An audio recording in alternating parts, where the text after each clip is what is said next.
Good morning, guys. Chris with Tillman Family Farms.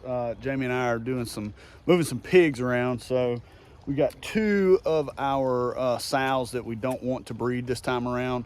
So the closest pen with other pigs in it was the one that I'm standing in, which we will be moving these guys that direction here very soon. So we ran two of our sows over here into this pen with them. So that's Gertrude right there hanging out. And then Lila is over here to the other side. But so now we're fixing to go over here and run Rip back into the pen with them. We've had Rip pinned up in a really small spot, man, and man, it's done a lot of raining and all this and that, and we really feel like he's been staying in it simply out of respect for us. So it's nasty in there. It's really time to get him out of there. We got to get him somewhere else. So we're about to go move him, and we'll show you what's going on with that, and we'll go from there. Gertrude trying to learn the new pen real quick, see what's going on. These are not her piglets, by the way. Fun times. So Mr. Rip has been a very patient guy, and his apartment here has gone to crap. Horrible. Yeah. This is not our protocol. Yeah. So Jamie's been saying it for a while that he has been staying in here out of respect, and I believe it 100%. Yes. But he's got two girlfriends waiting for him on the other side of that gate.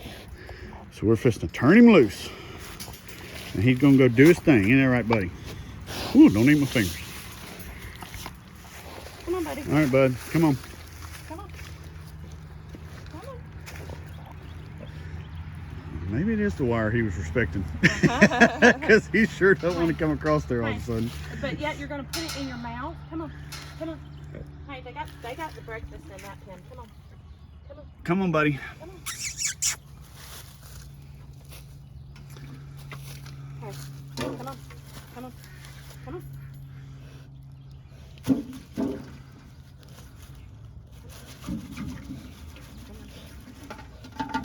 Come on, mister.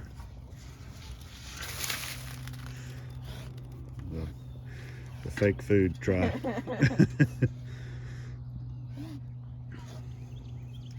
It's not the worst pig pen I've ever seen, but man, oh man, when he started rooting up in there and doing a couple things like that, and then we had rain a couple times and it just held water, and ooh-wee, it's been rough in there. But he's been right up against this fence with these girls, so I thought that he was going to be like sprinting to get over here, but maybe not.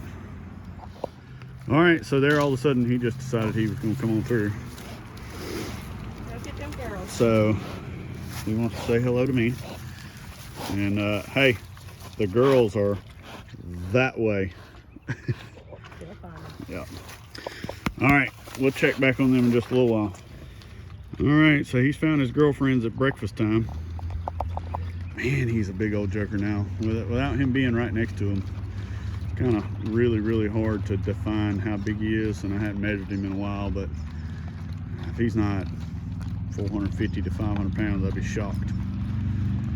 So anyhow, this went pretty good. So while I'm in this pen, I am going to walk, just walking up this way, I saw a couple places where we had some things on the wire. This group that's been in here has been a really good group. They really don't try the fence and things like that, but they do flip things over on the wire. So I'm gonna go around and clean that up and make sure that we've got a good clean wire that's gonna have a little bit of shock on it. Oh, we got him in here. So right here against this fence, you can see we've got a wire, and you see what they do between them walking the fence down here and them pushing everything around. Everything ends up at the fence. So every now and again I have to come through here and clean it out and kind of pull stuff back, or go ahead and throw it over the fence, get in the burn pile or whatever, and then get things off of the wire itself. But so this pen is about a 1/4 acre. It goes up there by the road, and then probably 150, 200 feet down there, and just kind of, it's like a triangle. So I'm gonna walk this wire real quick, get some of the stuff off of it, and show you what I'm talking about along the way, and hopefully put a tester on it and everything's good. So I'm gonna show you something. I'm not sure how well you're gonna be able to see this on camera, but so right here, if you look where I'm standing, and then you look on the other side, there's probably about 3 rows of this fencing that has become a barrier, kind of like a silk fence, the way that the pigs have done this hill and things like that. So eventually I'm gonna have to get something, probably a little mini X or something, to come in here and pull this dirt back from all this.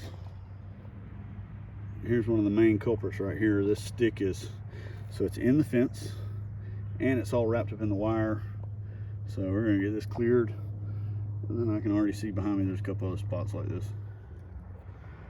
Man, you can tell I haven't been in here and done this in a little while. We had a good group of pigs in here, but this is other stuff. So that's actually caught up in the fence, and I'm not sure how they got that thing in there like that, but get it cleared and keep on moving. So this is the road frontage for this pen.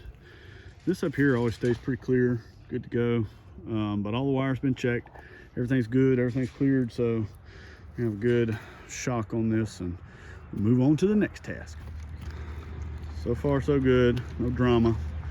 These girls just came out of a heat cycle. The black one over there, Fiona, is a gilt. We thought that he may have accidentally gotten her months and months and months ago, and he did not. But that's it right there. You get a couple tire feeders in here, a couple other things, but these two are getting bred next, so that we'll have, these piglets will be for wholes and halves at the end of 23. So on to the next task. These are the replacement egg layers that are growing like crazy. Odd ones are chickens odd that are I hatched. Yeah, Jamie hatched those. So we are about to set up the egg layers that are grown back in this area right here. They're going to go back into this big chicken tractor, and that's going to free back up the egg mobile that we put them back in during the cold, so that we can do some improvements to it. We're going to add another egg box, we're going to paint it, we're going to do all kinds of stuff to it. But right now we're trying to finish breaking down our chain link fence stuff there, get it put up, and get the netting set up over here so that they can finish out the winter right here. All right, so big chicken tractor, and this other nesting box that's in here, this will be the box that I add to the egg mobile. But for now, we are gonna slam some lights in here and see if we can get these birds back laying. This group is the younger group that we kept, and they weren't laying very well anyway, and didn't have lights on them, and they have stopped laying altogether. Not good for business. Anyhow, simple roost. I'm gonna do this again. This is 2 pallets leaned up against each other. I'll screw the tops of them together, put one more set in there like that. There's gonna be about 50-ish birds in here, and then of course the 100 and something in the brooder back there that will come in here by spring, and we'll move everybody out back on pasture altogether. All right, so we had this set up. We had the top closed up with it because of the freezing cold a week or so ago, and we got some big plans to make this egg mobile a little bit nicer, and add some things to it and stuff like that. So the birds have been shut up in it overnight. I've got it hooked up. We're gonna back it over here. We got our netting set up over there, all the way down the bottom of the hill. So we're gonna back it over there and let the birds out in that.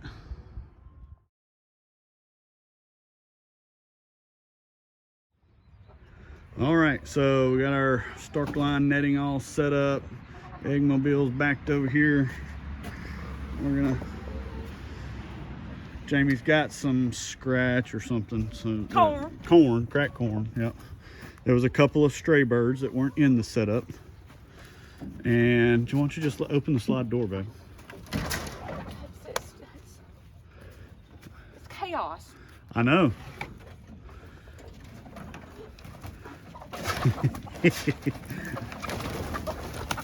They're ready to get out of there. So all these birds are a 1.5 years and younger. Yeah. And the duck. Well, there's no telling how old that dadgum duck is.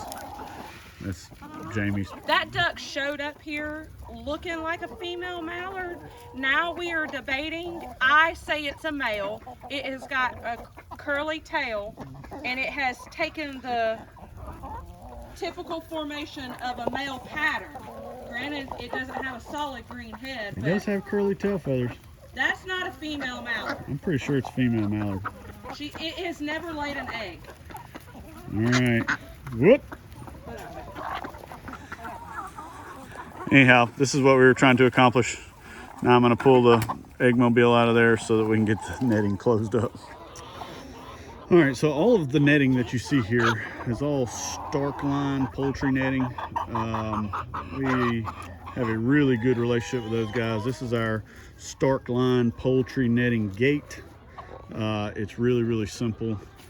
Come right here. This is the part where it holds the gate closed, and then it's got two for hinges on this side. So you literally just pick this up off the pole right here, and it swings open. And we use an alligator clip on this side to keep the continuity between the two, and we wrap this back on it.